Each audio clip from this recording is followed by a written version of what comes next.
partager avec moi quelques instants de la cuisine bio à travers la recette du blanc manger coco, un grand classique de la cuisine créole. L'originalité de cette recette réside dans le fait que j'utilise les ingrédients de la cuisine bio en privilégiant les produits du terroir. La recette est sans gluten et sans lactose. Pour réaliser cette recette, j'ai besoin de 2 noix de coco sèches qui, après ouverture, me permettent de recueillir 25 centilitres d'eau de coco bien parfumée et 25 centilitres de lait de coco bien épais, obtenu par passage de la pulpe fraîche dans l'extracteur de jus.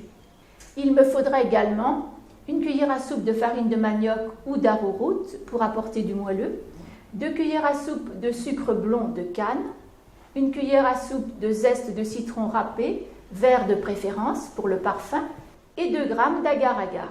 L'agar-agar est un gélifiant d'origine végétale et naturelle obtenu à partir d'algues rouges, contrairement à la gélatine qui est d'origine animale. Dans une casserole à fond épais, je réunis tous les ingrédients secs, le sucre, l'agar-agar, la farine de manioc ou l'arrowroot et le zeste de citron râpé.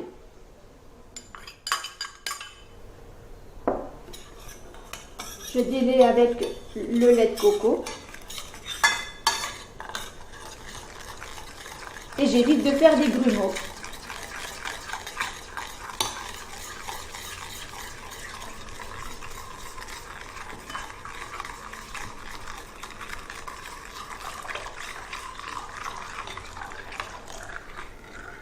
L'agar-agar a un pouvoir gélifiant 8 fois supérieur à celui de la gélatine et son pouvoir calorique est voisin de 0, ce qui en fait un allié des régimes minceurs.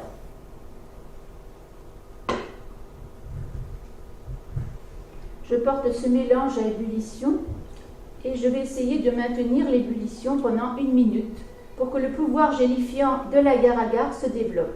La préparation a déjà épaissi au bout d'1 minute d'ébullition et je vais maintenant la retirer de la cuisson pour la remettre dans un moule pour qu'il refroidisse.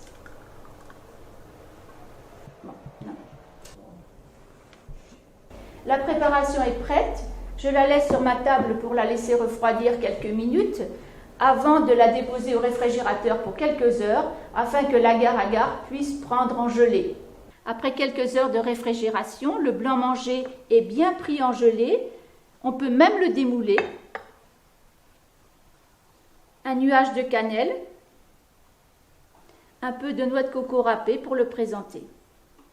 Ma recette est différente de celle que vous connaissez, mais elle est aussi savoureuse et surtout très digeste et compatible avec un régime sans gluten et sans lactose. Alors, bonne dégustation!